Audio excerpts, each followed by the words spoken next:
out to the Epically Geeky Show, episode number 144. I'm your host for the evening, Eugene Stevens. Tonight's opening question is, and I've got to look it up because it's from our buddy Ray. With the success of WandaVision and the Falcon and the Winter Soldier, what DC storyline would you want to see covered in a similar show? Since you proposed the question, Ray, how about you go first? Sounds good. Well, so since they are introducing, especially with the success of Snyderverse, I thought it'd be really cool to go back to the New Gods and that whole storyline of Apocalypse and New Genesis, and see the origins of all that, and see what happened to get Darkseid the way he is. Like that would be really cool, I think. So that was the one I picked. Nice, very cool. Chris, what was your pick for this? Wonder Woman, but when she was Princess Diana, and it would be her and the Amazons in Themyscira before they met any humans. So really because that was my favorite part of both of those movies was when they did those flashbacks to when she was back in Themyscira, and just like they include the whole Greek pantheon and just how epic and you'd still have the gods show up and everything. Yeah. Like it's So I thought that would be cool. That would be a cool one. Sean? I'm going to go with Hawkman. I like the different iterations that they've already done kind of thing. I love Michael Shanks as Hawkman in Smallville. Mm-hmm. But I think there's a lot of story there. And it's like a hawk and a man. Come on. It's freaking cool. Why not, right? Yeah. Joseph? How we got to me without anyone mentioning Batman Beyond is beyond me. Batman Beyond would be amazing. Well played, sir. That's in the works, though, for like the last 20 years. Ever since it got off the air, they've been like, we're going to do a live action. No, I think, with the way they can do special effects now, they can do a real good Batman Beyond series. Well, there was talk of Michael Keaton being the elder Batman in that series. And I thought that would have been fantastic. That would have been so cool. Still would be, yep. Yeah, that's true. It's not like he's getting too old to play it, because it's just like we just need older, grumpy Batman. So yeah. Yep. Yeah. Oh man, I cannot believe I didn't think of that. That would have been fantastic. Batman. Joining us tonight. Easier than you thought. I know, right? Apparently. Joining us tonight, we have a special guest, Jesse Ruiz. Jesse Ruiz, yes. What would your pick for this be? Actually, Joseph took my pick, but my second choice would actually be Green Lanterns. I say Lanterns because I would like to see the evolution of all the Lanterns, like Hal Jordan, John Stewart, Gil Kane. I think it's a really interesting story that man, it's actually long. Yeah. It'd be cool to see Kyle Rayner lose his mind if he become Parallax and all that stuff. Yeah. Yeah, because they could do multiple seasons on that. Like every season, you could basically pick a different Lantern. So that's a really good answer as well. Mine is nowhere near that good. I was actually, the only reason I thought of this because I was like scraping my brain before the show trying to figure out my answer to this question was, I would like to see, not animated, I'd like to see it live action, but I would like to see Iceman. He's gonna say Super Friends. Yeah, Super Friends. Mr. Freeze. I'd like to see Mr. Freeze's story because I loved the way he's portrayed in Batman the Animated Series. And I would. You don't like him in Batman and Robin? Oh no. I was going to mention it. Can we just pretend that movie never happened? Chill. Yes. Yeah, no, I'd love to see that development. Like the first part of the series would literally just be, him, falling in love and getting together with his wife, and then it's seeing her slowly go downhill, and then it would probably just be a one-shot thing, kind of like Falcon and Winter Soldier. I mean, that we could get a second season of that, or WandaVision, but most likely they're kind of one-shot things. Yeah. So it would just be this one-shot thing, and that could easily set up just going through the rest of Batman's rogues gallery would be to see this really in-depth version of how all of these people got to be where they are. So then you could do one where you see the Penguin. You could see, and I don't know if I would ever do the Joker because the Joker's kind of been done to death at this point. But that actually kind of brings up a kind of like cool idea, so to speak, to where DC could separate itself from Marvel, where it focuses on the rogue galleries of all the heroes, and then just brings in the heroes as like the movies or whatever, but all the shows are tailored towards the different villains. That would be an awesome way to do it. If WB is listening to this show, I want a cut of any of this. We need the royalties. Yes. We'll figure it all out, when they ever start listening to it. Because, it's not like you really listen to anyone at this point. That's true. So, I did see somewhere that Joker was going to get a sequel. Really? Yeah, Joaquin Phoenix signed on, and it's going to get a sequel. Wow. That'll be interesting. That was a one movie thing, though. Whatever. Well, tonight's topic is we're going back to the well on this one. Now, it's been a while since we've done this topic, but this will be the third time we're going back to this one, and we're going to do reboot, remake, or sequel. So tonight, everyone has come up with 2 intellectual properties, and we opened it up. Previously, we did movies, and I think the second time we did maybe TV shows. But tonight we opened it up to anything. So it can be a movie, it can be a book, TV show, or video game. I mean, whatever you want to do. To pick 2 of them, and you're going to choose whether or not you're going to reboot it, remake it, or turn it into a sequel. So with that being said, who would like to go first? I'll take the first one on this one. All right, Joseph, what is your first reboot, remake, or sequel? So my first one is kind of a reboot in the fact that it would work as an updated version of it, but I would also like to remake the movie of 2001: A Space Odyssey. Interesting. Okay. Yeah. I think historical. That'd be cool. Yeah. I think that this time it's set in the future. We're already on Mars. We have colonies there, and they find the artifact there. And in the artifact kind of shows them how to do interstellar space travel and coordinates to a star system, sort of like Prometheus. So that we're going to go and find this ancient civilization. Sounds a lot like Doom. Kind of like Doom, yeah. Trust me, it's funny that you say that, because as I'm going through this, you'll see why. I do still want the space computer to go crazy. I still want that to happen. Nice. And I still want the movie to end in the bedroom. Like, I still want that to happen. But you can kind of go into crossover space here with the video game Dead Space, where the artifact, people that come in contact with it, they mutate into necromorphs, and people start to worship the artifact, and it's like this battle between us trying to get to our possible progenitors and people trying to stop us. So that was that one hit me like a lightning bolt at 7 o'clock. At 7 o'clock, huh? Yeah. That's the whole theme for Mass Effect. Now that I think about it. Yeah. Actually, you know what? You're right. Were you playing an Xbox? See, I had no clue. I've never played Mass Effect, so. It's basically a Mass Effect. Good job. Story, yeah. You just got So I guess I'm rebooting Mass Effect. Yeah. So the Andromeda never happened. Yeah.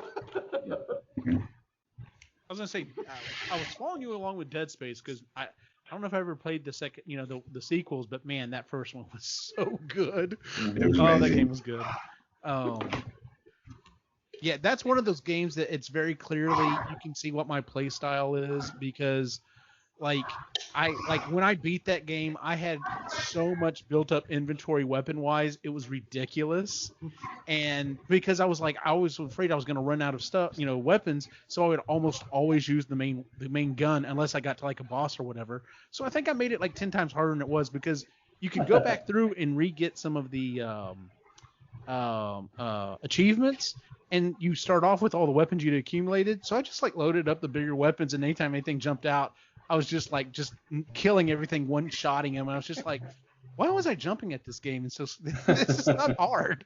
So, but anyway, that's a good idea. So are you going to call it 3001, The Odyssey Continues, or? I didn't come up with a title, but I guess based on where we are, we could just be like 2100. Because I think we'll have a real legit shot of at least putting some people on Mars before the end of the century.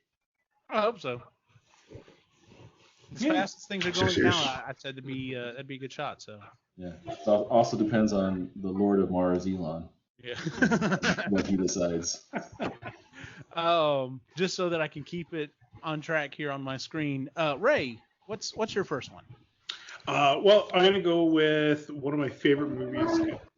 It was a lot of fun. We're turning it into a sequel because most of the people you can still get back. Hitchhiker's Guide to the Galaxy. Oh, okay. Awesome. We're gonna go to the next chapter, which is the restaurant at the end of the universe, which is the restaurant is it exists in its own temporal bubble. So when you book there and you get your meal, you get to watch the end of the universe happen.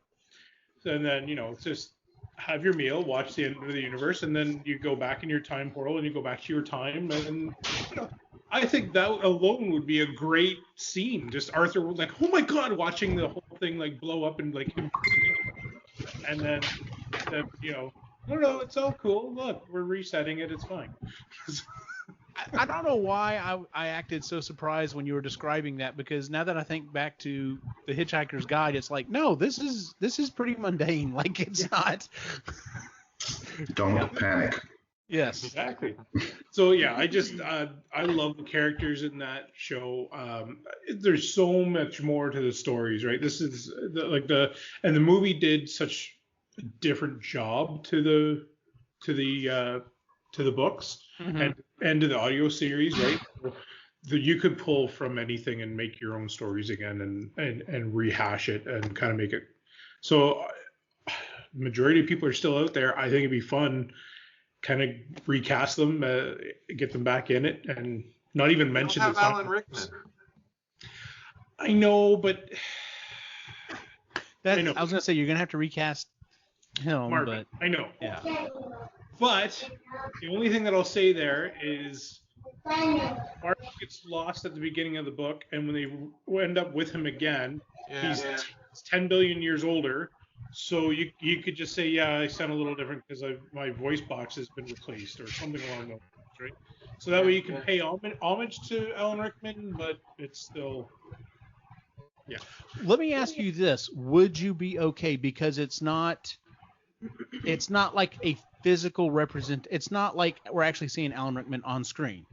Is this one of those cases where we upload all of anything he's ever read and do an AI interpretation, and we're just like, no, we can get it to read whatever we want to say and just basically have him continue on? If there's any role to try it with, this would be it. I think so, because it's not like you have to match up to a physical person representation of the man. Yeah. Like, if you were going to try to keep doing, granted, I mean, this character died, like if you were going to try to do like a prequel Harry Potter thing that had Snape in it, I think that would be weird. But this, I think this would be one of those cases. It's like, no, I think it'd be fine if Marvin was still, relevant, so. And you already have him in that role, so that you should be able to match it up to his interpretation there as well. So that's kind of what my thought was. But if you couldn't get that for whatever reason, I know there's enough people out there that actually do a very good interpretation of it, and then just state that, I've been at this restaurant waiting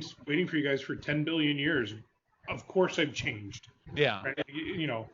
Something along those lines.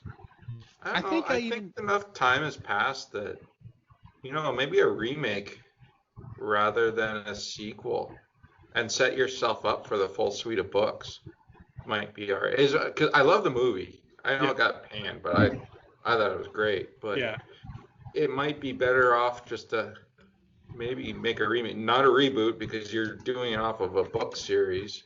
Yeah. but maybe recast and rejigger it a little bit. That's fair. I didn't like. Well, it was Owen Wilson as Sapwoid, right? No, that was Sam. Yeah, Sam. What the hell's Sam's last name? No. The guy. He plays crazy so well. Yeah, now I gotta look it up. Yeah. Rockwell. Thank you, Sam Rockwell. Oh, okay. Yeah, all right. So, and then the other thing too is if you go by just the books, then I mean you can't get what's his name back because not the guy that ran against Zaphoid for. Oh, John Malkovich. John Malkovich, because that character was made. It was an idea from Adams for this movie, and I think it'd be amazing to have him in there still, and so. Hamakavula. Yeah. Well, you could do kind of like if any of y'all have watched Dr. Sleep, where they basically took the movie version of The Shining and the book version of The Shining, and then the book version of the sequel, and kind of crossed them over, so you had elements. It's basically the sequel book, but it's pulling in elements from the movie, and I thought it was really well done. So you could do that and just be like, well, this is the sequel to the movie. It's kind of like the book, but not really. So, I mean, the other option that you could do with that then is you could recast it and not even mention it at all, right? Like, just as if, because why not? Just, don't even mention a single thing to it. Maybe make one-liner joke somewhere, like, you look different kind of thing, Yeah. But just completely ignore it. Or even have the other actors show up as like as a cameo for like in the background or something like that, just for shits and giggles. Yeah. You look familiar. No, I'm not here. I had heard a fan it was like a plea to Marvel to have Andrew Garfield show up in the next Deadpool movie and have Ryan Reynolds reference him as Spider-Man, and then to see Tom Holland walking across the street in the background, because it would just be amazing for that to happen. Yeah, that would be funny. There's so many creative things that they could do with that. Yeah. All right, Chris, what is your reboot, remake, or sequel? Okay, so I don't know what. I guess it would be a reboot / remake. Okay. Combo. It would be Galaxy Quest. TV show. Okay. It's from the point of view of the Thermians. So it's in around the time that they find the historical documents. And what that would look like. So what their world was before, leading up to them finding these historical documents, and how they wind up taking it so freaking literal. And then their decisions, or what unfolded them to the events that unfolded for them to feel like they needed to seek out these historical figures that they think are real. I like that. That is a great idea. So, and you could use the whole, because it would be, it doesn't. You could. You need the pen. Oh, you need the pen. Yep. You could. They don't even have to find you could just end the series with them going out to go look for them. So then you don't have to worry about casting, because again, Alan Rickman. Yeah. Here. And that movie's 21 years old, so. Wow, I forgot it's that old. Yeah. 22 years old. Yeah. Came out in 1999. So you don't even have to worry about the Galaxy Quest movie itself, just like leading up to them leaving to go find the historical figures. You could still reuse the documents that they already. Yeah, the clips of the show, because they're already there. You just reuse those. Yeah. Oh yeah, absolutely. Because I'm sure there's a bunch of footage that they shot of these shows, so that that didn't make into the movie. That would be That's fun. a great idea. And it would have an instant following, because there's still a ton of people that love that movie. Yeah. It's like a staple here. We love this show. We love that movie. Great show. Because it holds up. Because it's, because there's such a huge fan base for shows like Star Trek and Star Wars, and any kind of convention when it's just based on a show. There's like, It's like fanboys but like if fanboys actually crossed over with Star Trek or Star Wars. Like it's it's kind of like that one episode of Futurama where they get captured by the mist. Yeah. And he has all the heads of the Star Trek. Melvar. Melvar, yeah. How the hell do you remember that? Walking around knowledge, buddy. That's actually on the quiz to become Canadian. Yeah. Okay, cool. No, it's a good one. I would have never picked that one, so I never even crossed my mind. But as soon as you said it, I'm like, nope, that makes sense. So, aren't they doing something similar right now? With the maker of Family Guy. Seth MacFarlane. Seth MacFarlane, yeah. He doesn't yet have like a series, or he had one. I don't know. Oh, Orville. The Orville. Yeah. The Orville's really good. Oh, the Orville's amazing. That's a really good show. Yeah. But it's not like this one. No. Yeah. No. I guess it's a little bit more serious and maybe. It's a dramedy. Yeah. This one would be just pure comedy. This one would just be hilarious. Just watching the film. Basically, and you could get, could you get Rainn Wilson? I don't know. He'd probably do it. Oh, he would do it. He'd be funny. I bet a lot of the people who are still alive from the show would still be willing to. What would be really funny is to get some of them to come back and film some more of the document. And they're clearly as old as they are now, but it's just like, you don't even, you just whitewash it. You're just like, oh, well, whatever. It's the show. Fine. Yeah.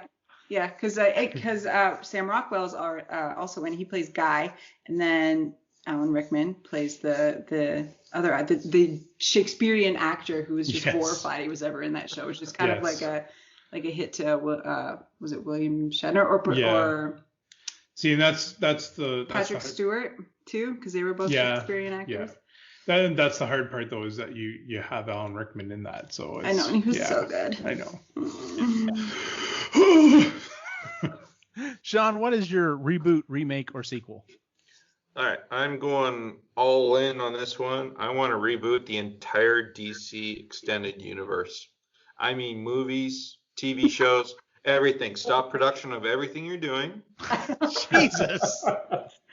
Well, come on, man. The movies are a clusterfuck. Yes. They try tying them together after the fact. You can't do that. Yeah. True. The television series were really good, but all of them are winding down. Yes. Like there's staffing issues and stuff like that. Shut it all down. Take 2 years to map out the next 10. So you're not producing anything because you don't want to the market's saturated. Mm-hmm. Stop it all. Map out every movie and little tie-ins you want to do. And if you're going to do television series, do the same thing. Map it all out. Have the jumbo board and all that. And then start producing tops 2 movies a year, maybe a television series. Go the way of Marvel. Just figure your shit out before you do it. All new cast. Make sure you sign them on for 10 picture deals so they know what they're getting into up front. But vet them all first. Make sure there isn't too many skeletons in the closet. And that goes with your directors and your writers and your producers. All right, listen, as soon as you sign the dotted line, you go to twitter.com and you hit delete.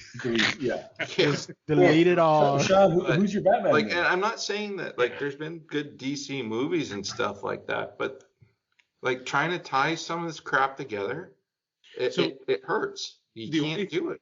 The only thing I'm going to say with that is you can't do an origin story on Batman or Superman or you name it. Don't do the origin story of them. It didn't really work. Look right now there. How many Batman movies are they doing? That's true. That aren't tied together? Yeah. Seriously.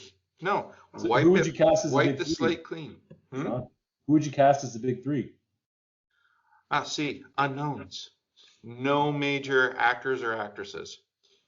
Yes, because it puts an immediate opinion on that person's version of like Ben Affleck as Batman. It wasn't that bad. I mean, I thought it was fine. Can I see Robert Pattinson as Batman? Fuck no. All I see is Edward from Twilight. I can't see it. I literally can't. And it's Superman. I'll show you the trailer. There's another trailer. And it was Superman, like Henry Cavill. He's the Witcher, as far as I'm concerned. Now he's the Witcher. There's no reason to start with the big three either. No. And that's what I was gonna say. Yeah. It's been saturated right now. Start small. I agree with you. Yeah, definitely. But yeah, I'm sorry, but it is painful to watch anything DC related. Even the TV series are like, oh man, these are getting a little long in the tooth. Mm-hmm. The Snyder Cut was 4 hours, man. Like, I haven't even watched it. When it was there, it was better than the original, but yeah. But like that's the thing. Yeah. Well, and when you're watching those movies, now you're also like watching all the background drama.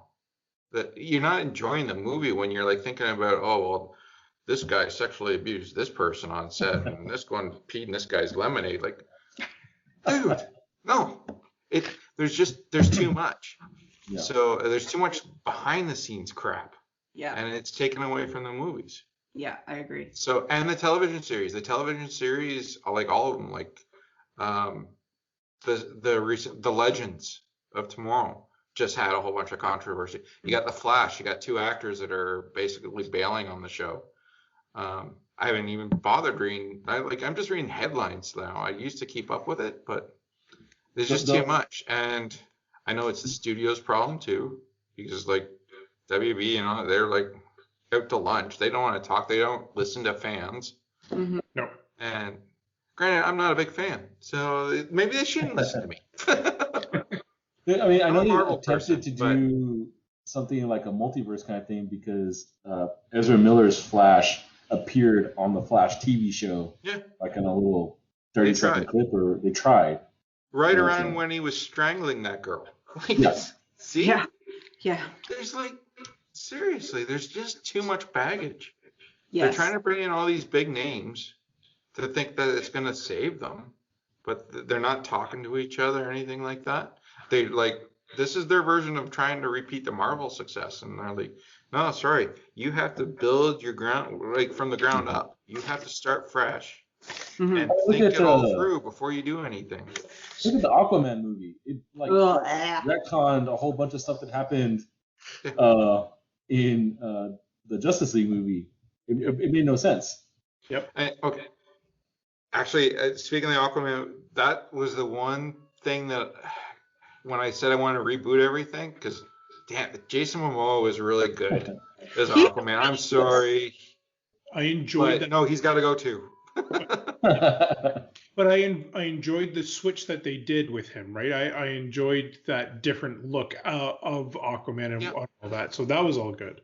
No, it was good. I'm not saying that the DC movies and the TV series haven't had their successes, but like having the success here and then trying to tie a whole bunch of stuff onto that, hoping you're gonna get the same thing, it doesn't work. You're not. It's messy. You're not planning ahead.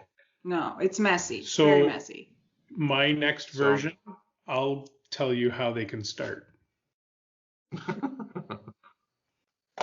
Your next one you're saying around. Okay.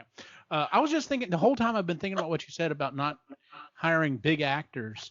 And I was just like, yeah, but Marvel did that. But I'm thinking about it, I'm like, but everyone they picked, they basically just cast them as themselves, because it's like Robert Downey Jr. was pretty much fucking Iron Man anyway. And yeah, I keep going through the list and I'm just like, no, they pretty much just cast themselves. And then I was thinking about DC wise. I was like, well, Wonder Woman was really good. I'm like, but she was kind of an unknown when they cast her, and kind of the same thing for Harley Quinn. And I'm just like, the ones who are actually kind of standouts are the ones that were like not that big. It's the people that were like, like you said, that were already big beforehand. And it's like, Khal Drago is going to be fucking like, well, man, what's going on here? So, but yeah, I have to agree with that statement. I can see that. So, Jesse, what is your first reboot, remake, or sequel? I didn't actually go with a movie. My first one. I don't know if you've seen it, but I actually went with an anime series called No Game No Life. Okay. It's a series about basically two child geniuses that are otakus. They're utter geniuses. They play games all day, and they've never been beaten by anyone on anything. They get challenged by someone named Tet, which is a god from another world. They actually beat Tet, and they're invited to that world. It was a really good anime. It only lasted one season, and I have no idea why. I didn't actually check up on that. But they eventually, well, the first season, they actually just go through like them starting to build their bases. They become the leaders of humanity in a world of how many chess pieces are there? 15? 32? 16. Yeah. No, my pawns count as one.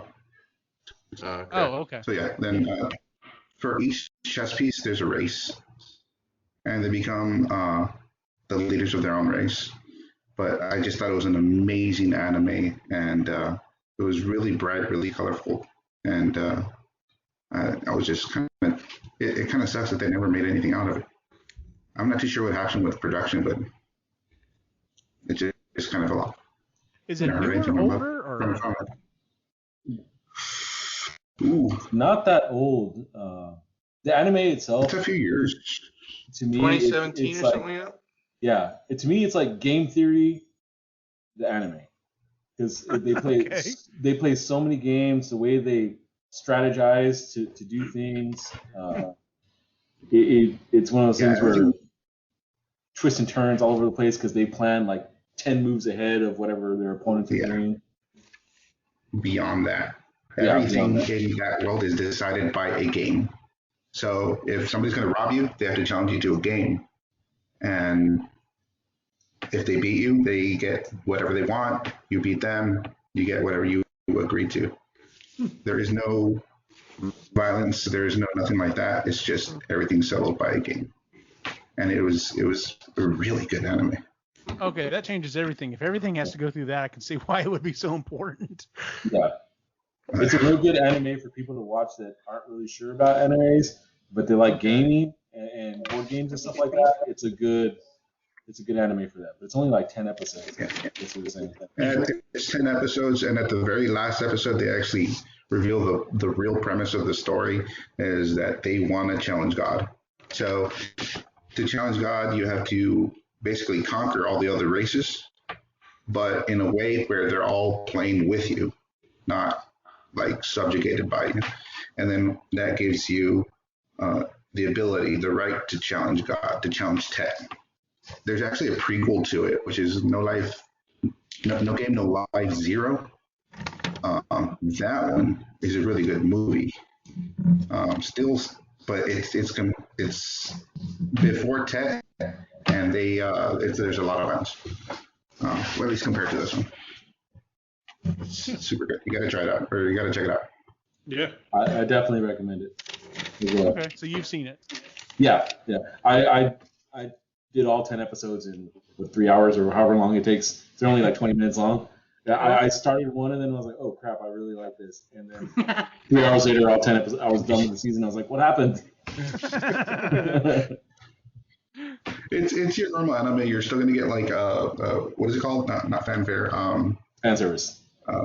Fan service. There we go. Yeah. And there's a lot of like dirty jokes and it's just like funny, kooky, and it's just a very good spirited anime. And I liked it. It was really cool.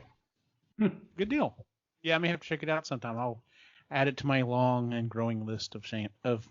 Yeah, it's basically shame of stuff that I haven't seen yet. So, have you finished Invincible yet? Yes. Okay. What about how about Orville? Amazon Prime. I never remember the one on Amazon Prime. It's 5th season right now. It's really good. Jesus Christ, they're in space. Somebody help me out here. Orville? No. Only Oh. on Amazon Prime. The Expanse. Oh. That one.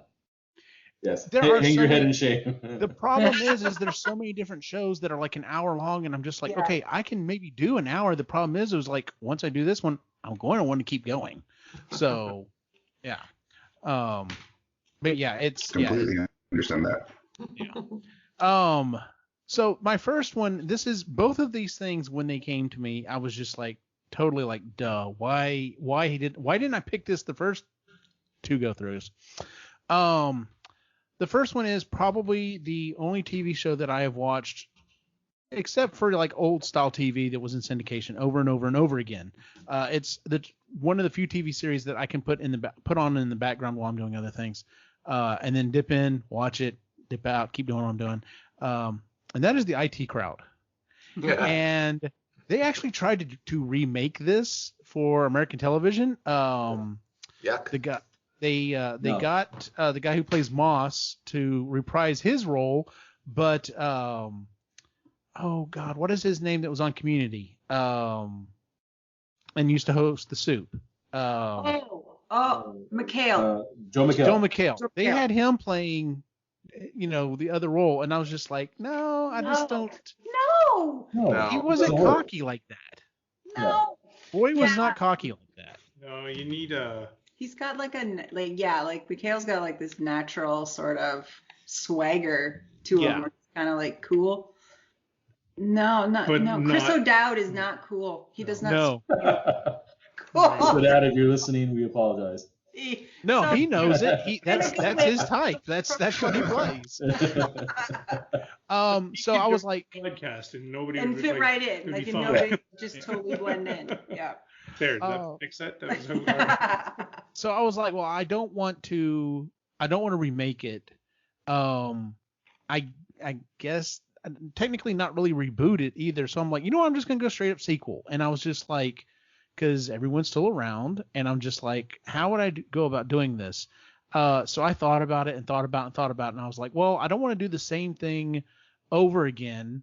I want to make it more modern, more hip, essentially.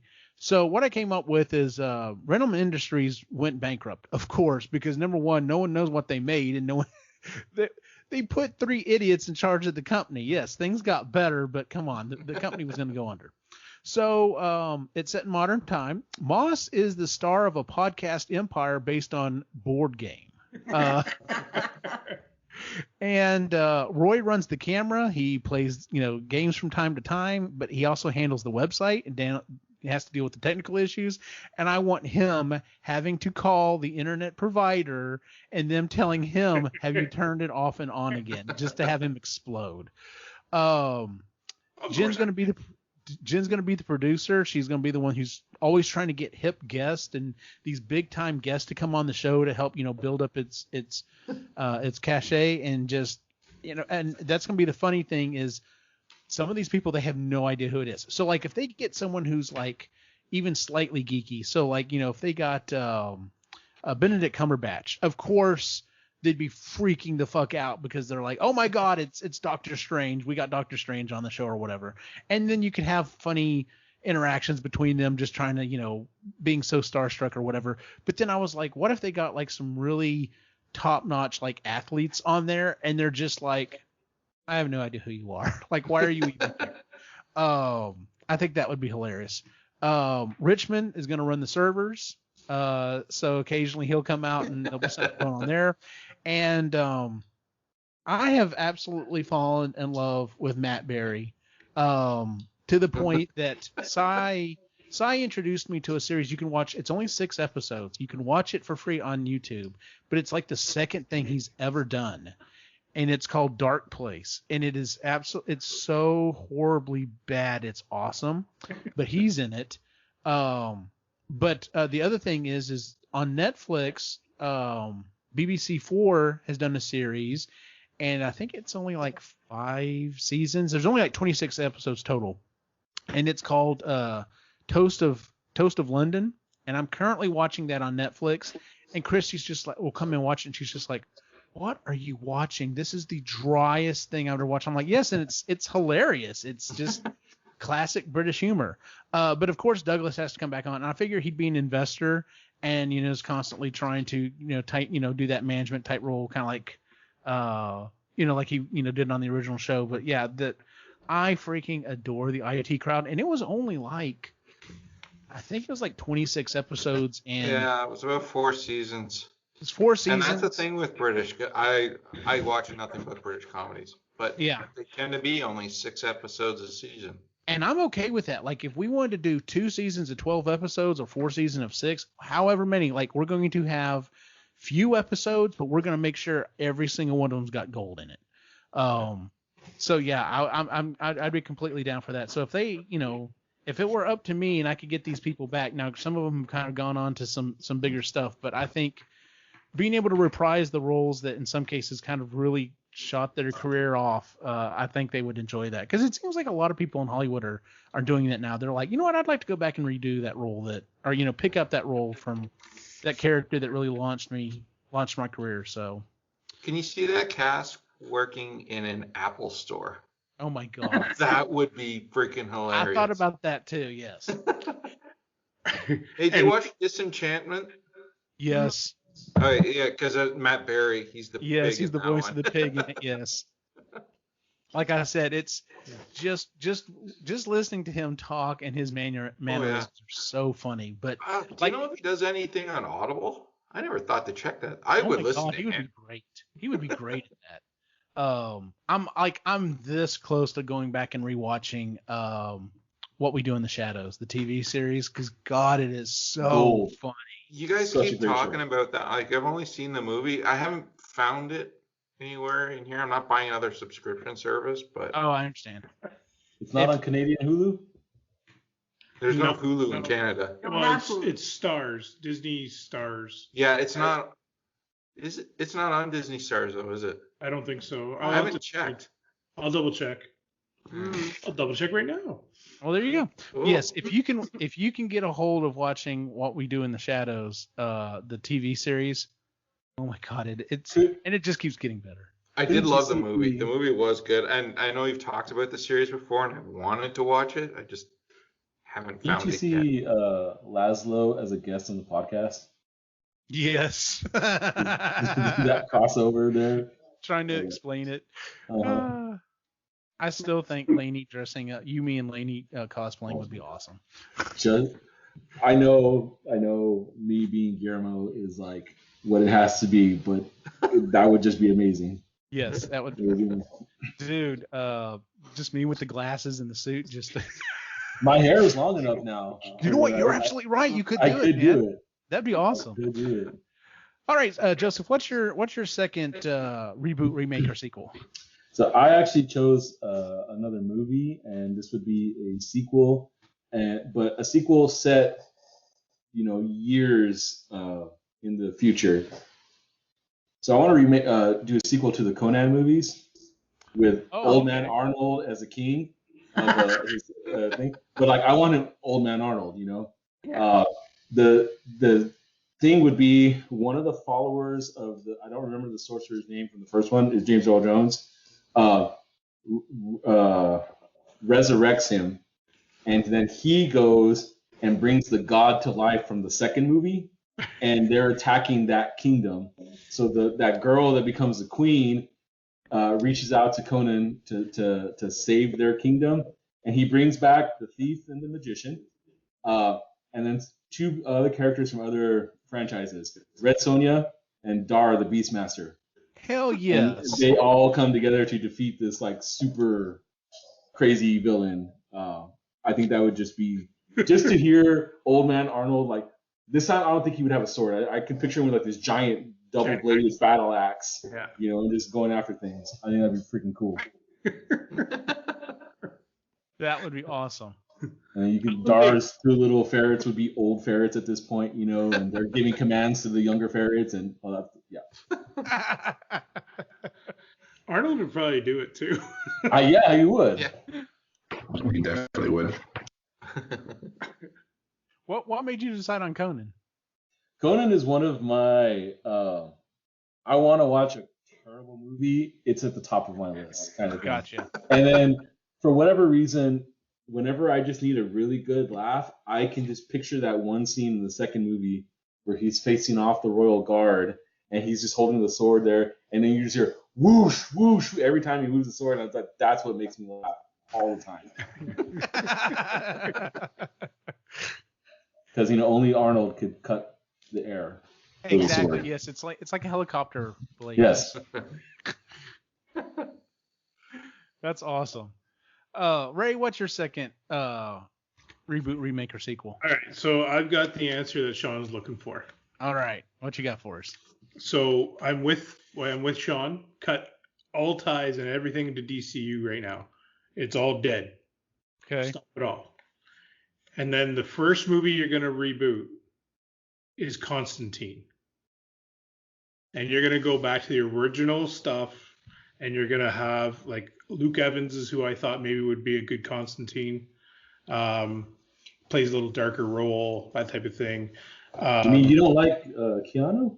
Yeah, he's not English. Because he's like right up there with Jason Momoa, man. I was like, oh, I hate doing this, but like I enjoyed Constantine the movie, but we need to get back to the source material, and he's from Liverpool, man. Like that's true. You don't want Keanu doing an English accent. No, we do not. What if there's a crossover where John Wick is actually Constantine, and that's John Wick like 7? No. No English accent, man. Like I'm telling you, like, he can't do it. No. It works though, John Constantine. Yeah. Just different versions of John. These are all glitches. Anyway, so yeah, I'm thinking we reboot that and we get kind of a proper origin story for Constantine, and we see him in this world and we see everything like that. The next movie you go to is Swamp Thing, because they have the rights to Swamp Thing, and I think you could actually really make a good Swamp Thing movie now. Without being... like the old ones. You can pay homage to it, but I think you could do a really good one now. And then the next one you'd actually do is Frankenstein's monster. So you're thinking Dark Universe? I'm thinking. So you'd have to do Dark. You'd have to do like Dr. Fate and Zatanna as well, right? But you're doing origins, right? You get to introduce these characters that nobody really knows a lot about, at least en masse, right? Like you don't have these really well-known characters. You have these fringe characters that you're starting up, and then you go Justice League Dark, and that's your intro back into the DCU.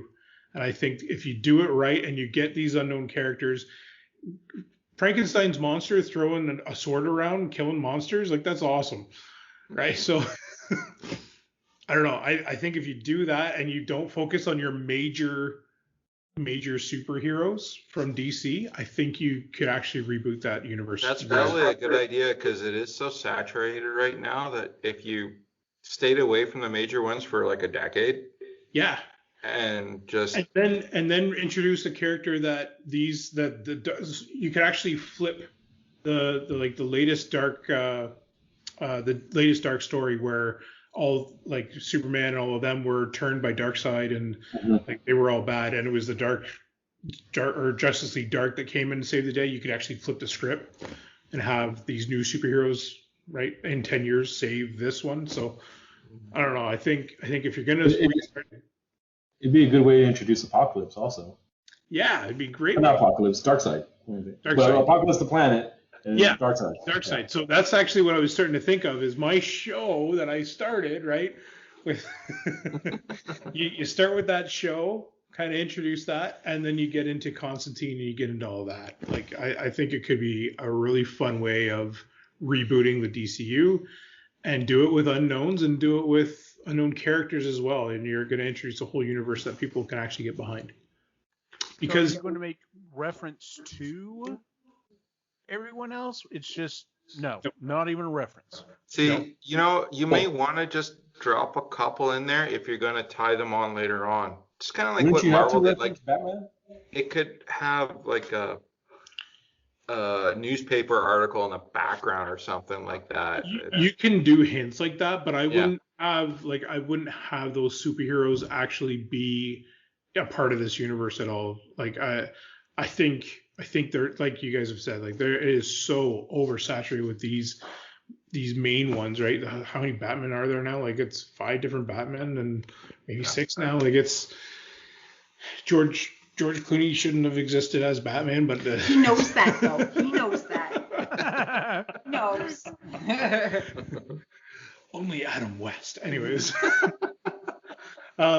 So yeah, I think if you're gonna reboot this universe, I think this is the way to go about it, and maybe something else happens where maybe you start off where the main 5 are missing or something like that, where they're gone from existence for some reason. Mm-hmm. I don't know, something, but you can't have them around. That would be sort of like the Young Justice plotline. Yeah. Where they're gone. Yeah, they're gone and no one knows why, and yeah. Mm-hmm. Anyway. Not a bad idea.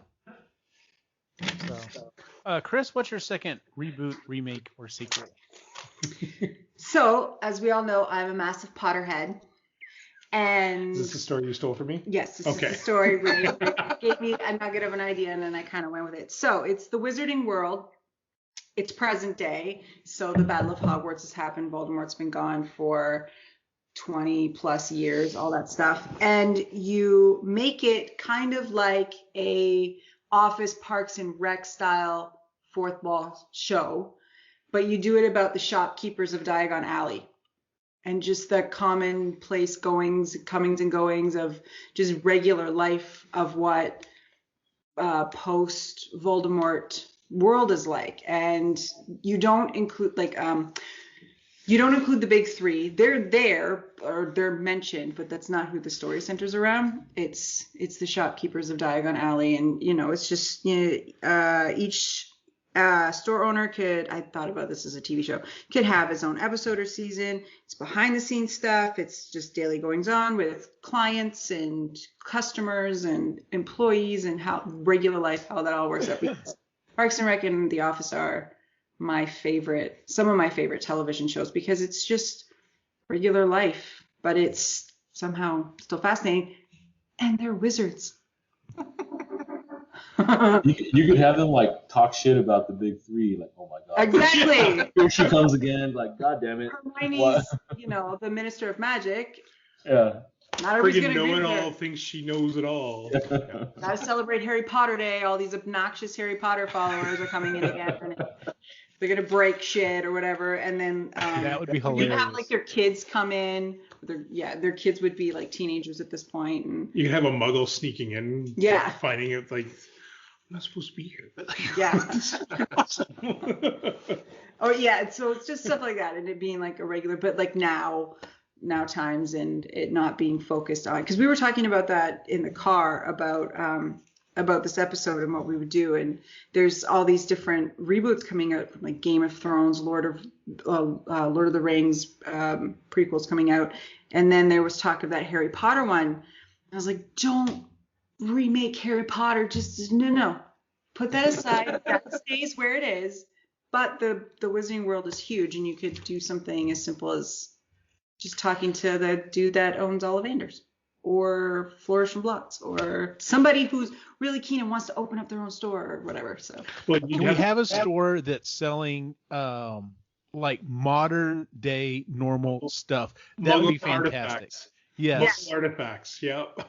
I'd love to hear the explanation of what an iPhone is. Exactly.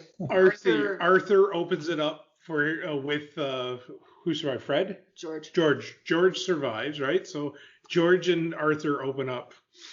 That'd be fantastic. Yeah, something like that. Yeah, but I like that. That'd be funny. That would be great. It's just rubber ducks everywhere. Yeah. and George constantly, Dad, this doesn't sell. We need to get like this stuff. Yeah. I would like to see that. I want to see more the Wizarding World that does not involve the Golden Trio. Something else. Yeah. And if you get a couple of seasons in, maybe you have one of the big 3 walk in for just like a short cameo. Or what would be hilarious is for like, even for what's his face that plays Harry Potter to walk in and like they don't recognize him and walk out, and they're just like, you know who that was? No, who was it? Oh, it was not Harry Potter. No. Yeah, Harry Potter's taller than that. Exactly. I can almost see like an Office meets like a wand factory or something like that instead of a paper.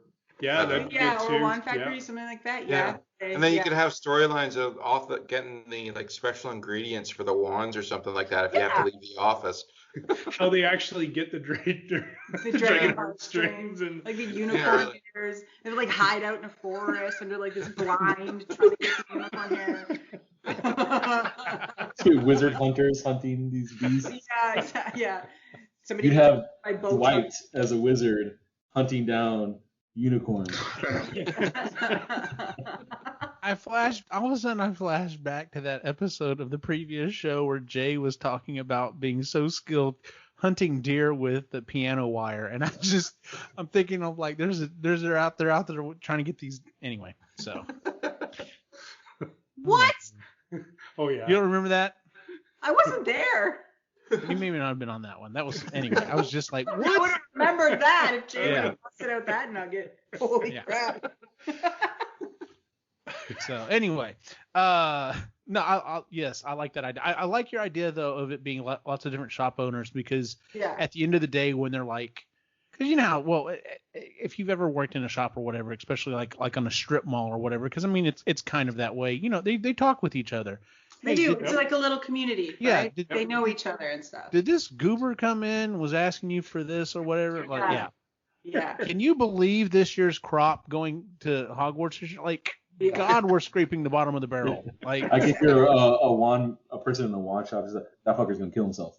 Don't look at him in the wand. He's gonna kill himself. Yeah. Or you find out the kid's a squib. Oh no.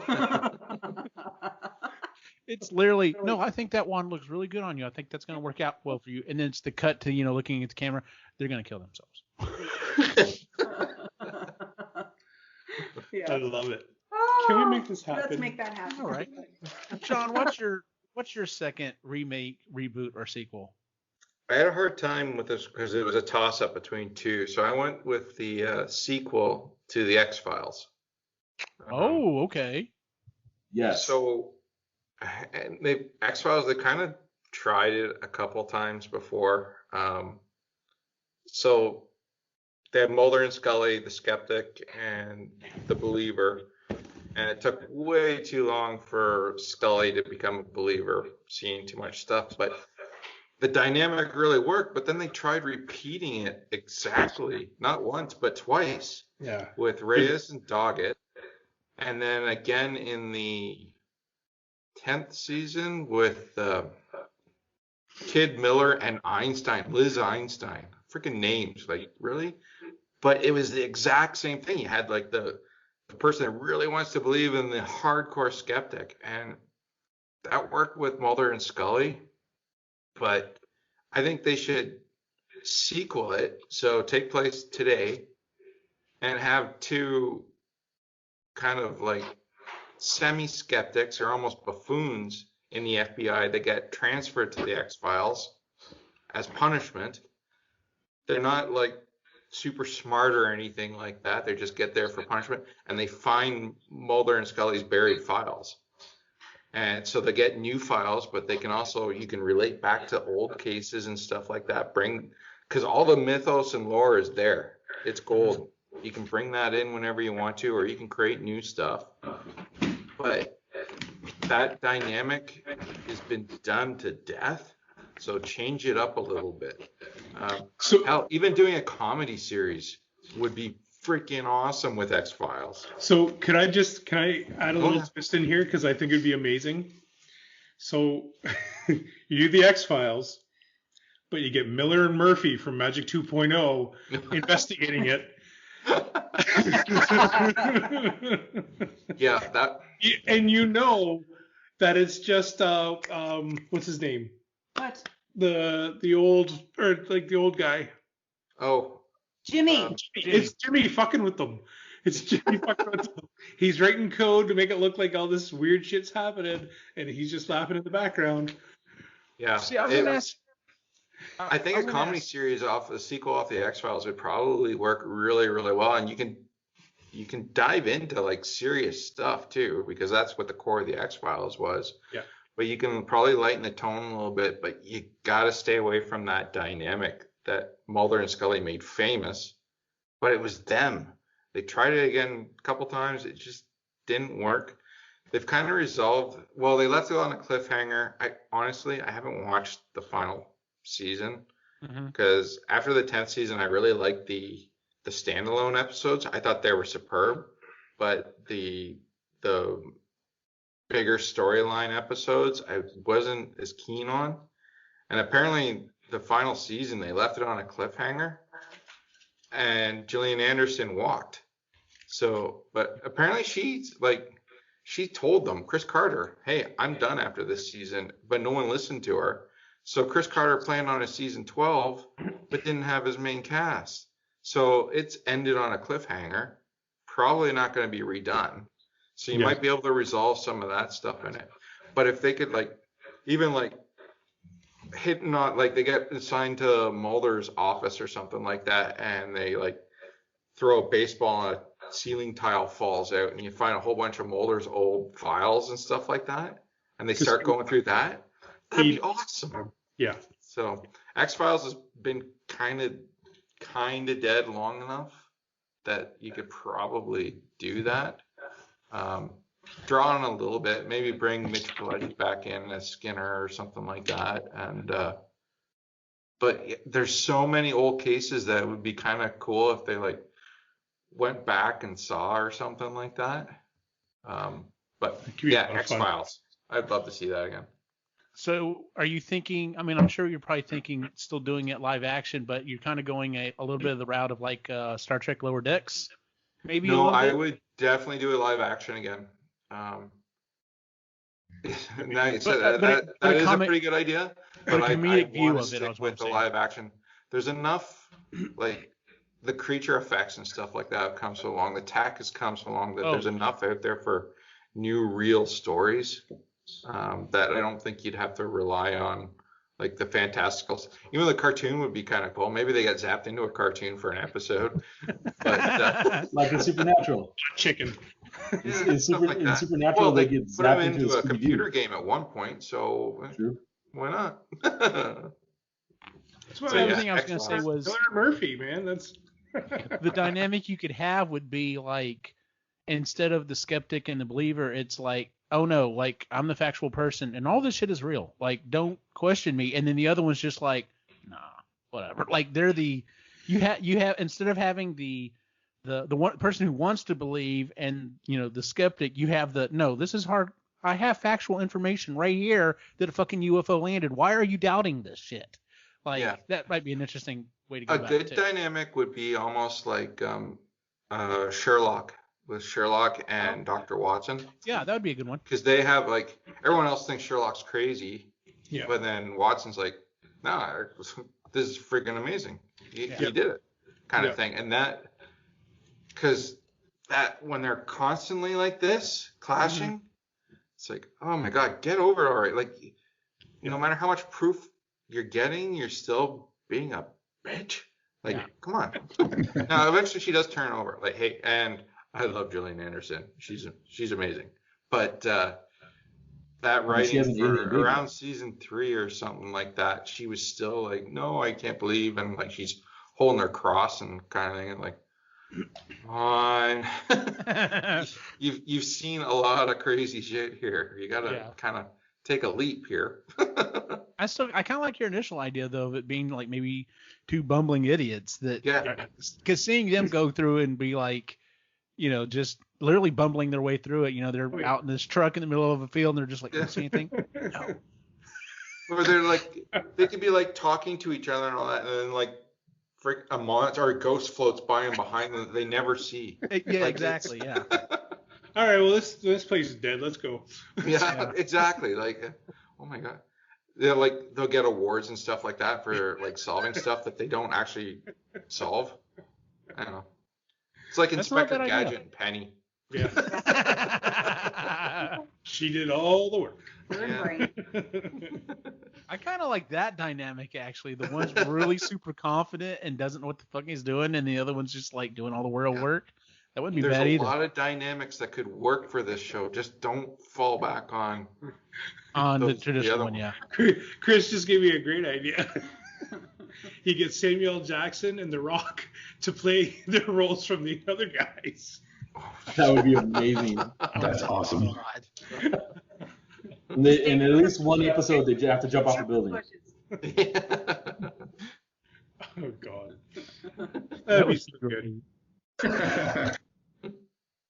All right. So, what is your last reboot, remake, or sequel, Jesse? All right. I actually wanted to do a reboot, or I chose to do a reboot of. I don't know if you ever saw this, but they made a live-action Ghost in the Shell movie with Scarlett Johansson. It was okay. Yeah, I agree with that. And Anya? that anime was amazing. The standalone complex was amazing. I think they need to redo that, and just try not to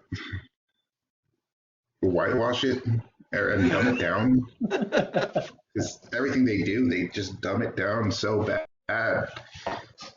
Just for the normal viewer, maybe not even the normal viewer, just so like people they're trying to find the secret recipe so they can just make millions and to hell with the storyline. The original show was so smart. The Laughing Man saga was amazing, and I think that they could do a lot better. Yeah, they compressed a lot of material into that single movie, and yeah, you're right. They dumbed it down quite a bit. So bad. I honestly, I've never fallen asleep in a movie before, and that was the first time. Oh wow! And the only time still. It was that bad. But Standalone Complex, if they can compress Standalone Complex into an hour and a half, seems a bit small. So I would say like 2.5 maybe. Mm-hmm. They could probably get a decent feel for Standalone Complex, Laughing Man Saga, just the whole individual people coming to the same conclusion and acting the same of their own accord. I think that's cool. Well, do you think it would be? I was going to say, would it be beneficial if like HBO picked that up? That's what I was going to say. Would it be better if they did it as a series, because then you don't have to compress it anywhere near as much? Yeah, I was actually thinking about that. Maybe doing like the mini series or just a full series where they have seasons. I mean, something like in the style of Westworld. Yeah. They have the Westworld school. The technology to do those kinds of effects, that are necessary. Yeah. That would be awesome. I don't know. I think maybe the dynamic between the Major Kusanagi and all of her whole team, like you have backgrounds in every single one of those characters that is actually pretty complex. And I honestly don't remember any other character besides the Laughing Man, or not Laughing Man. What was the main antagonist? To be honest, I don't even remember the main antagonist in the movie. It like you said, it was just okay. Yeah. Yeah. It was one of those movies that has there's a lot of potential, and then it let a lot of people down. Yeah. Yeah, it's source material almost on par with Dragon Ball. Oh my God! Don't even bring up that movie. Oh my God! Don't even bring up that movie. That was. It was almost as bad, I think. Yeah.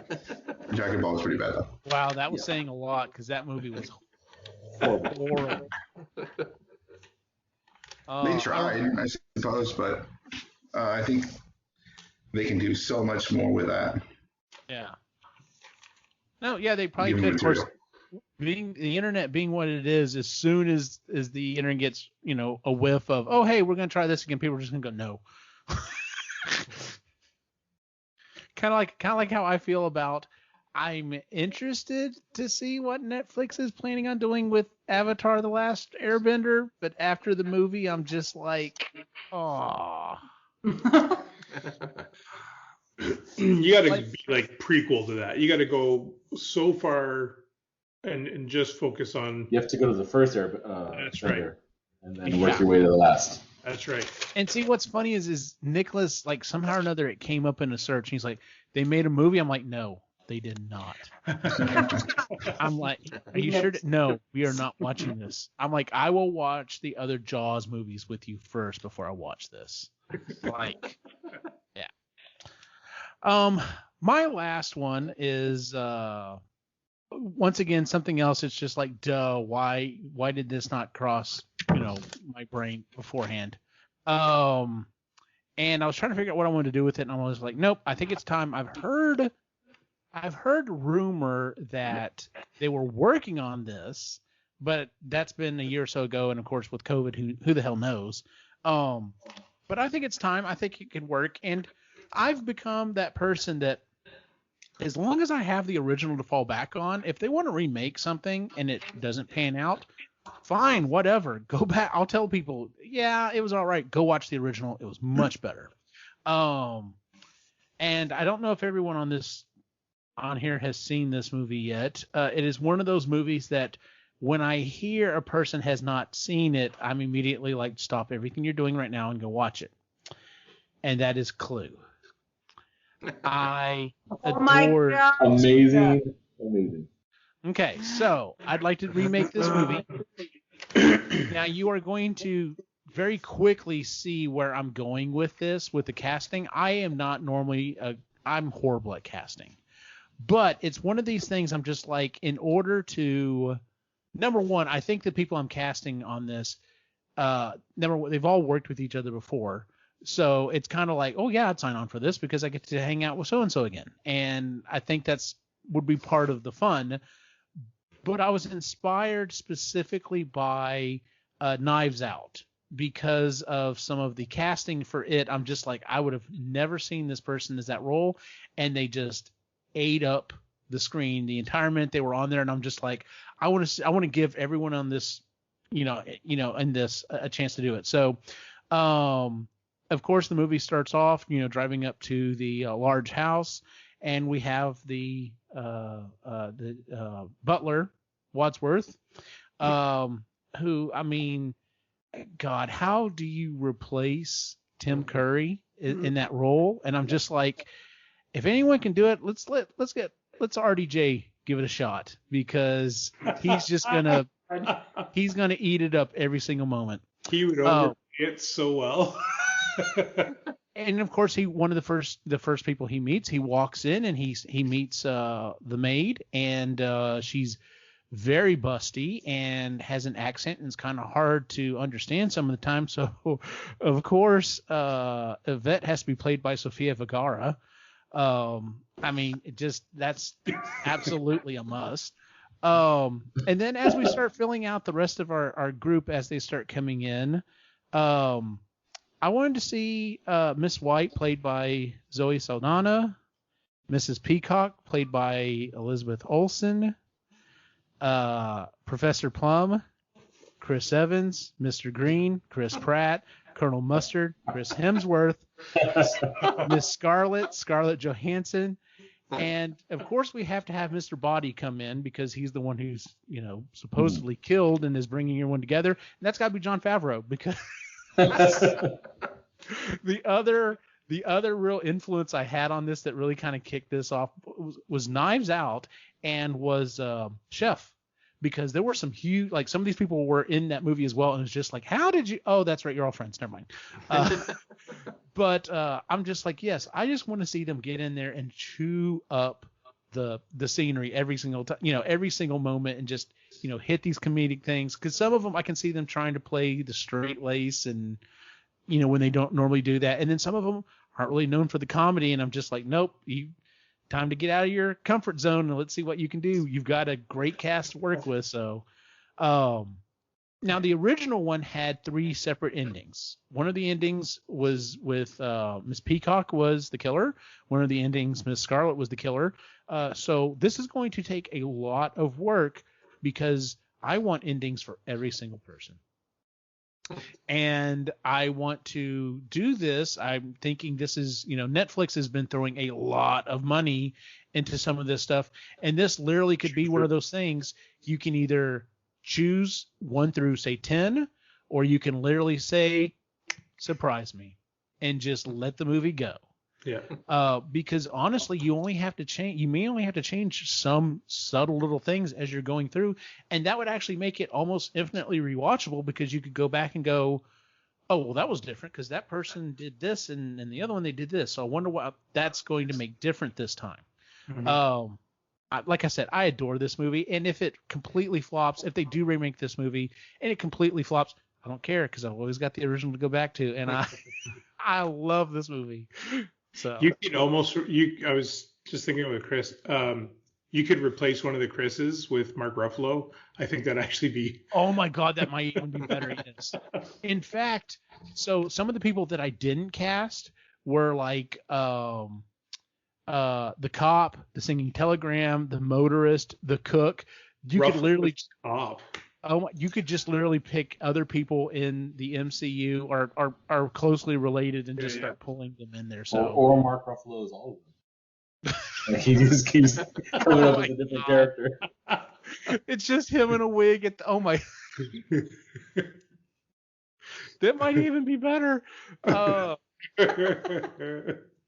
But yeah, I think it'd be awesome. I think it's time that this movie could be redone, and this is one of those things that's like, how did you turn a board game into an awesome movie? Because it was done every time, like when what was it? Battleship was announced, and I was just like, how? No, wait a minute, Clue was really good, so sure, why not? And God, that was a popcorn movie, and it was horrible, but it was, yeah. So. Yeah. Well, it's just like, did y'all ever watch the House of the Dead movie? No. Was it directed by Yul Boll? I don't remember, but towards the end, where like they're trying to escape the house, and the main thing, it switches over to video game play and like the arcade version. So that's the action sequence. Are you serious? The only movie I've ever walked out of. I was like, okay, cool, they're gonna kill some zombies, and it switches over to someone playing the video game. And you're like, the fuck? And I just got up and I walked. It was literally the video game? It was literally the video game. Oh my God. I was gonna say, because at least in the Doom movie, like it was when it was first person, it was still was still shot. Yeah, it was still moving. Yeah. Like a hardcore Henry kind of thing. Yeah. Yes. Jeebus. All right, well, that is our main topic for the month, ladies and gentlemen. Let's go ahead and move on to our picks and pans. Would anyone like to go first on that? I'll take the first pick. All right, what's your pick or pan, Joseph? My pick, the final season of Castlevania. It's coming out on Netflix next week. Yes. And I'm hoping that it's going to be just as amazing as the first 3 seasons. So I'm really looking forward to that. I don't have a pan, but I'll go with another pick. If you haven't seen Invincible, it's definitely worth the watch. I will second that. Ray? My pan is that the Kia Soul died, and I hate Kia right now. My pick is that we got her cart replaced. So yeah, I'll leave it at that. Okay. Chris, what's your pick or pan? So I have several. Just brace yourself. Oh. I wrote them all down. Okay, so. Let me get my coffee. Get your coffee. Okay, so when Ray plays Diablo with Sean and Mike, I go upstairs with the laptop, and sometimes I watch movies with Quinn, and he's kind of got a similar movie taste as you and I do. So we watched Love and Monsters. It was really, really good. It's got Dylan O'Brien in it, and he's from Teen Wolf. And it's also got Michael Rooker in it, who plays a little side character called Clyde, I think. And he's his sidekick with this one. Is it Clyde that he plays? Where is he? Yes, he plays Clyde. I'm Mary Poppins, y'all. Yeah, so he plays Clyde, who's he's a survival expert, and his sidekick is like an 8-year-old girl named Minnow, and she's just as sassy as he is, and but he's a really good guy. You kind of expect when he shows up that he's gonna like kill the main character, but he doesn't. He's actually really helpful, and he's a really nice guy. And then there's an end scene where he's just, it's really good. It's a really. Does that count as a spoiler? What? that he doesn't. You know what you. No, that's not a spoiler. Just because it's Michael Rooker, so you're feeling like something sinister is going to happen because he's there. But no, it's a really good feel-good movie. It's apocalyptic, but in an interesting way where an asteroid Agatha 616 was coming to Earth, and the Earth rallied, and we shot all the nukes and warheads and everything into the sky and shot it, and it exploded.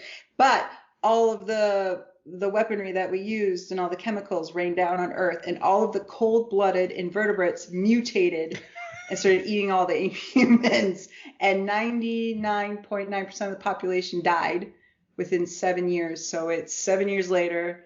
Everybody lives in bunkers and stuff, and this Dylan O'Brien's character gets on the radio and finds this girl who he had this great summer with 7 years ago before shit hit the fan. And he goes and he travels above ground with all these bugs and stuff, these big massive bugs and slugs and crabs and stuff to go find her. And all right, I'll watch it. It's so good. But Quinn and I watched it, and then Quinn and I watched another an animated movie on Netflix called The Mitchells versus the Machines. I watched this one with you guys. I've heard freaking hilarious. I've heard good things about it. Yeah, I heard about that one. It's long, like it's over 2 hours, so it's a really long animated movie. But Danny McBride is one of the voices. Oh my God. Olivia Chapman, who plays the Queen in The Crown, she's in it. It's just so funny. It's really good.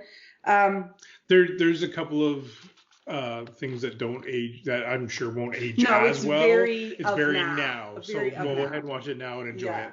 Yeah, in like 5-10 years, this movie will be very, very dated, but right now it's funny. So then that led us to, okay, so Quinn picked these movies. Logan, what do you want to watch? She's 15. She's like, I want to watch a judgy movie. I'm like, okay, we're watching Mean Girls. And she, the whole entire time, just like, I hate the noises and the eye roll. It was hilarious. Hey, so, you wanted to watch a judgy movie. We gave you a judgy movie. Yeah, you did. So watching movies with your teenagers is fun and hilarious. And then I have a pan. I'm reading The Picture of Dorian Gray by Oscar Wilde. It is fucking boring. It is so boring. She's almost done. I'm like 2/3 of the way in, and stuff just kind of, I'm not sure if it started to happen or if it did happen. I'm kind of confused. Mm-hmm. It's very, very boring. And I kind of don't want to finish it, which is rare for me. It reminds me of Dracula, where I thought it was going to be like super, super good, and then it sucked. See, I like Dracula. It's okay. I didn't like Dracula. It was really boring. Gotcha. That's it. Sean, what's your pick or pan? My pick is Deb finally got a grant for this COVID crap. Oh, okay. Which is great, but and she picked to do the deck out back. So we're expanding the deck so she can do classes on it. My pan is now I got to expand the damn deck. So I've been ripping the old one up the last 2 days. The structure is good, but like all the deck boards are garbage. And it's like a 16 by 10 foot deck, and I'm doubling its size. Oh my God. It'll be 32 feet when I'm done. Holy so crap. is lumber as expensive up there as it is down Yes, it there? is. Oh and my I God. wouldn't be doing this except Deb got a good sized grant. She must have. But there are a lot of trees. And I'll keep building it till the money runs out. Whether or not she gets to use it, we'll see. But at least I can get a good start on it. But Okay. no, it was finally something. Like her business has been suffering huge. Like she's down like 30% of her clients, and she hasn't been able to get like any help from the government and stuff like that. And even like all the advertising around here is for like restaurants and stuff. Like nothing for her kind of small business is stupid. Mm-hmm. So, and the worst bit is they like call her like every few months and like, oh, how we've done all this stuff and how has it helped you? And it hasn't. Like, why are you even calling me? So, but no, that's my pick and pan for this week. Gotcha. Yeah. Jesse, do you have a pick or pan for us? Yeah. My pick would be 3D printing. I actually just got into it, trying to expand my repertoire so I can hopefully work for a local engineering company. But man, I'm printing out random stuff. I just did a helmet for Red X. So, okay. And I'm just doing a lot of weird things with it. It's a lot of fun, and it is pretty fun. It's pretty neat. My plan would be COVID. I'm just over. I'm just seriously over it. I just want to go out and do things. I'm gonna go hug everyone. Yeah, as someone who's been 3D printing for a while, yeah, you'll print everything for a while. You're just like, ooh, I can do that. Ooh, I can do that. It's going on right next to me. Now it's like I print stuff from my store, and occasionally I'm like, oh yeah, I guess I need that. I'll print that. So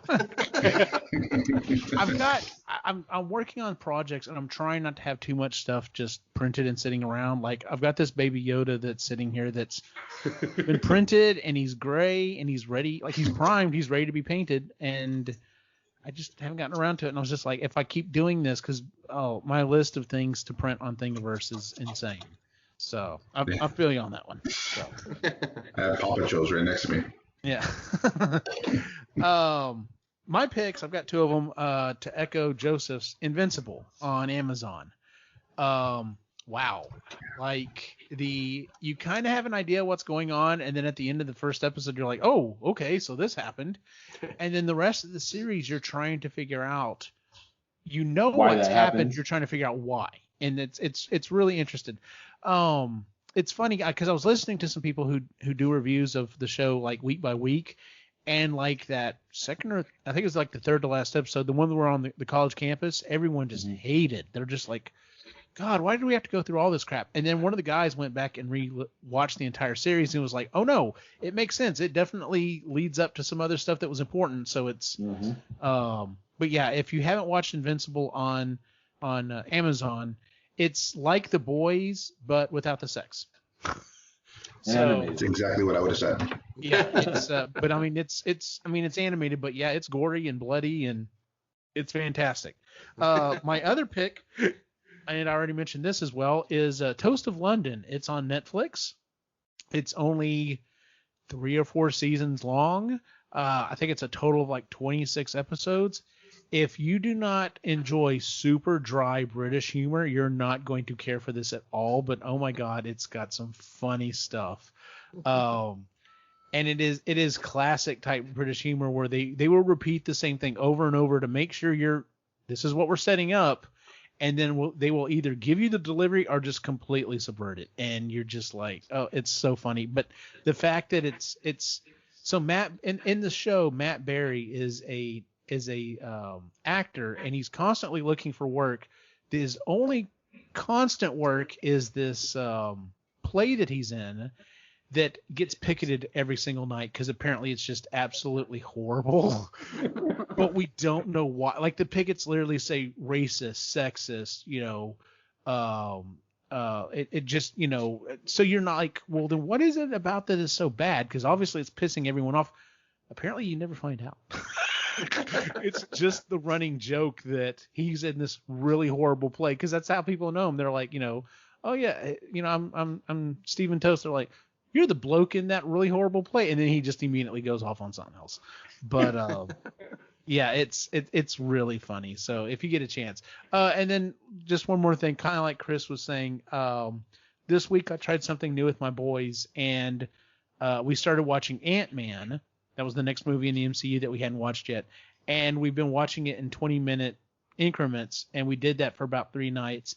And every time, I don't know if it's just because they want to stay up later or maybe this worked better, but they were just like, can we watch it a little bit more?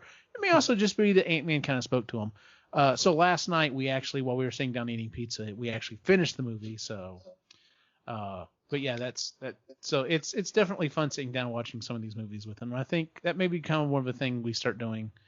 Is just kind of chopping up. The problem is the next one up is Captain America: Civil War, and I don't know if I want to chop that one up. I kind of kind of really want to sit down and watch that one as a big chunk. That one, man. That's so. You maybe make that deal when it's a collaboration movie and there's more than one character. You got to watch the whole thing at once. Yeah. So we'll see. All right, well, that is our show for the month, ladies and gentlemen. If you would please give us a 5-star rating on iTunes, Google, Stitcher, wherever it is you watch or listen to the show. You can also find us at Epically Geeky. You can also find us on all the social media at Epically Geeky as well. You can find our other shows, including Marginally Geeky, Sustainably Geeky, Creatively Geeky. I'm not even going to say the other one because I don't think it's a thing anymore. It's a thing. We need to talk about that anyway. I'll join whenever y'all want to do that one. Procrastinators. Yeah, there you go. And then, like I said, you can always find us on all the different social media. Where can we find you online, Joseph? I am the only Joseph Morales on the planet, so just Google that and you'll find me. Ray, where can we find you online? You should have a kid and name it just so you got a second Joseph. And not even put Junior. Just really screw straight everyone up Joseph Morales. There's a guy from my hometown. His name is Joshua Morales, and he and I have battled for the J Morales username since usernames were a thing. I have like 90% of them. There's only 2 where I have to put a number after my name because he got the J Morales. Nice. You can find me on Instagram, the Reluctant Yeti. Chris, where can we find you online? You can find me here on Marginally Geeky, on Sustainably Geeky, and we just did an interview with the National Wildlife Federation's naturalist, David Mizejewski. He's also been on Conan O'Brien and stuff like that. He brings animals and stuff. He's really awesome, hilarious. He's actually a bit of a geek, so I will talk to you about that after the show.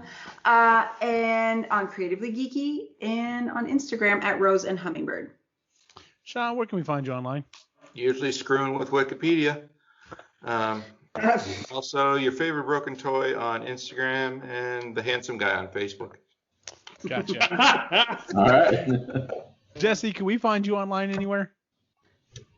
Yeah, you can find me on Instagram at JRSR2003. Say that one more time. JRSR2003. All right. And as always, you can follow my individual wacky adventure online at Optimus Gene on Facebook, Instagram, and Twitter. For everyone on the site, have a good night.